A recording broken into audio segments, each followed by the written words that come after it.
అందరికీ నమస్కారం అండి. మనం ఇప్పుడు సింహరాశి వాళ్ళ ఫలితాలు తీసుకుందాం. అంటే ఈ చైత్ర మాసంలో సింహరాశి వాళ్ళకి ఎలా ఉంటుంది? గంటల పంచాంగం ప్రకారం ఏప్రిల్ నెల అనుకోవచ్చు.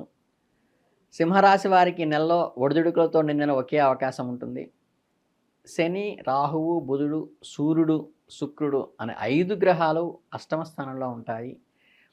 మీ ఆరోగ్యాన్ని పూర్తిగా ఈ 5 గ్రహాలు ప్రభావితం చేస్తాయి. జీవితంలో కొన్ని ఆకస్మికమైన మార్పులు సంభవించడానికి కారణమవుతాయి. మీ ఆరోగ్యాన్ని జాగ్రత్తగా చూసుకోవాలి. కుజుడు నెల ప్రారంభంలో 11వ ఇంట్లో ఉంటాడు. మరియు ఏప్రిల్ 3వ 12 ఇంట్లో ప్రవేశిస్తాడు. ఇది ఖర్చులను పెంచుతుంది వ్యయంలో పడటం వల్ల. అది కూడా వివాదాలకు సంబంధించిన ఖర్చులను పెంచుతుంది. కనుక వివాదాలకు దూరంగా ఉండాలి. విదేశాలకు వెళ్ళటం కూడా సాధ్యమవుతుంది. సూర్యుడు ఏప్రిల్ 14న 9వ రాశిలోకి వస్తాడు.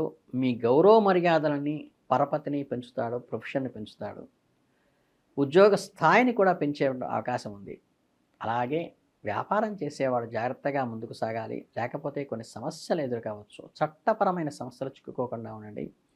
వైవాహిక సంబంధాల ఒడిదుడుకులు ఉంటాయి. అత్తగారింటితో మీ సంబంధాలు హెచ్చుతగ్గులకు లోనవుతాయి. ప్రేమ సంబంధాలకు నెల ప్రారంభం కొంచెం బలహీనంగా ఉంటుంది. నెమ్మదిగా అనుకూలవంతం అవుతుంది. జాగ్రత్త. ఆర్థికంగా ఈ నెలలో కొంచెం బలహీనంగా ఉండే అవకాశం ఉంది కాబట్టి విద్యార్థులకు అయితే మంచి అనుకూలమే ఉంది. కెరీర్ పరంగా ఈ నెలలో మీకు మధ్యస్థంగా ఉంటుంది.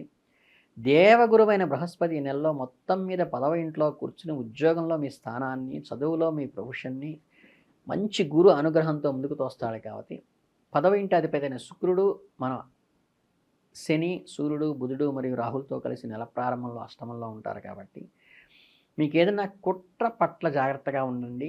అంతకు మించి అన్నీ కలిసే వస్తాయి.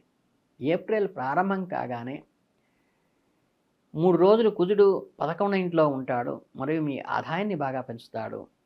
3వ తేదీన ఇతను మీ 12వ ఇంట్లోకి వెళ్తాడు. దీనివలన ఖర్చులు పెరిగే అవకాశం ఉంది. శని, సూర్యుడు, రాహువు, బుధుడు, శుక్రుడు అనే 5 గ్రహాలు మీ అష్టమ ఇంట్లో ఉంటారు కాబట్టి మీ ఖర్చులు నిరంతరం పెంచుతారు.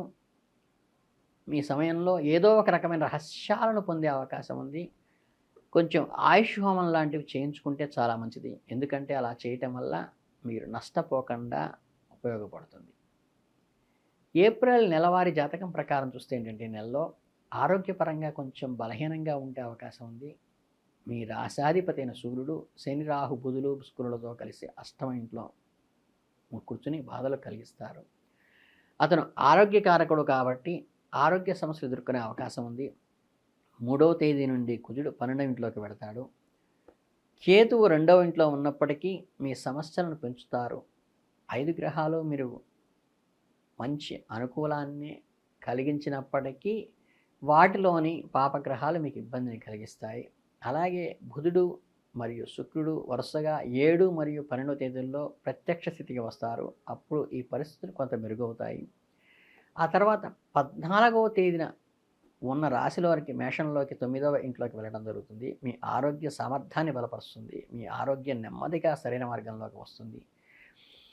అలాగే ప్రేమ సంబంధాల గురించి మాట్లాడితే నెల ప్రారంభంలో కొంచెం బలహీనంగా ఉండండి. ఎందుకంటే కుజుడు 5వ ఇంటికి చూడటం వల్ల మీకు మీ ప్రేమైన వారి మధ్య వాగ్వివాదం జరిగే అవకాశం ఉంది. పుత్రుల విషయం, సంతాన విషయంలో కూడా కొంచెం కోరల్సి వచ్చే అవకాశం ఉంది. అందువల్ల 5వ ఇంటి అధిపతి అయిన బృహస్పతి ఈ నెల మొత్తం 10వ ఇంట్లో కూర్చున్నాడు కాబట్టి దీనికి అధికంగా ఉపయోగపరంగానే ఉంటుంది. గురుగ్రహం వల్ల ప్రేమ సంబంధాలు సాన్నిధ్యాన్ని, సానుభూతిని పొందేటమే కాకుండా ఒక అప్రిషియేషన్ కూడా పొందుతాయి. ఏప్రిల్ 12న పౌర్ణమి తర్వాత సింహరాశి వారికి ఆర్థిక పరిస్థితి ఆశాజనకంగా ఉంటుంది. మీ ఆర్థిక వ్యవహారాలు అనుకూలంగా సాగుతాయి. దీనివల్ల మీ ఆర్థిక లక్ష్యాలను సాధించే అవకాశం ఉంటుంది. ఖర్చులు సంతృప్తికరంగా ఉంటాయి. అంటే అవసరాలకు అనుగుణంగా అడక్వేట్గా సరిపోతాయి. మీది ఆర్థికంగా కొంత ఉపశమనాన్ని కలిగిస్తుంది. మీ ఎదుర్కొంటున్న ఆర్థికపరమైన సవాళ్ళను క్రమంగా బయటపడతారు ఉత్తరార్ధంలో. అలాగే దంపతుల మధ్య అవగాహన నెలకొంటుంది. మీ వైవాహిక జీవితంలో సామరస్యాన్ని పెంచుతుంది. మీ భాగస్వామితో మంచి సంబంధాలు బలపడటానికి ఇది అవకాశం ఉంటుంది. అంటే మీకు కొత్త వ్యక్తులతో సంబంధాలు మెరుగవుతాయి. కొత్త పార్ట్నర్స్ కలగడానికి కూడా అవకాశం ఉంది. పనులు సకాలంలో పూర్తి చేయగలుగుతారు. మీ సమయ నిర్వహణ నైపుణ్యాన్ని ఇస్తుంది. మీరు చేపట్టిన పనులు సరైన సమయంలో పూర్తి చేయగలుగుతారు. సంతానంపై చదువులను మీకు ఇష్టానికే వదిలేయండి. వారి ఇష్టానికి చదువును వదిలేసినప్పుడు వారు మంచి ర్యాంకులు పొందే అవకాశం అయితే ఉన్నది. శుభకార్యాలు తీవ్రంగా ప్రయత్నాలు సాగిస్తారు. మీ కుటుంబంలో వేడుకలు జరిగే అవకాశాలు సూచిస్తాయి.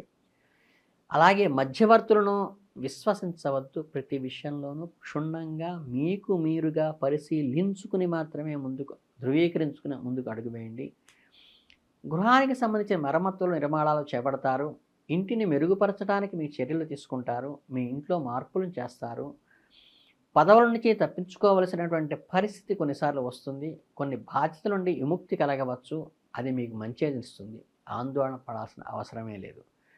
మీ మనసులోని ఆందోళనలు తగ్గుతాయి. పెట్టుబడులకి ఇది తరుణం కాదు. ప్రస్తుత పెట్టుబడి పెట్టడానికి సరైన సమయం కాదని సూచిస్తుంది. అంటే వ్యాపారాలు వృద్ధి అయితే చెందుతాయి, కానీ ఒడిదుడుకులను ధీటుగా ఎదుర్కొంటారు. మీ సవాళ్ళను ఎదుర్కొనే సామర్థ్యాన్ని మీరు పెంచుకోవాలి. అన్నింటినీ సమయస్ఫూర్తితో తట్టుకుని ముందుకు వెళితే విజయం మీదే.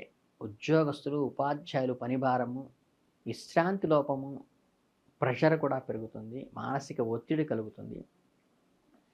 అలాగే వేడుకలు, వినోదాల్లో మంచి ఆకర్షణగా మీరు నిలిచినప్పటికీ స్ట్రెస్గానే ఉంటుంది. సామాజిక వేడుకల్లో పాల్గొంటారంటే సోషల్ స్టేటస్ కూడా పెరుగుతుంది.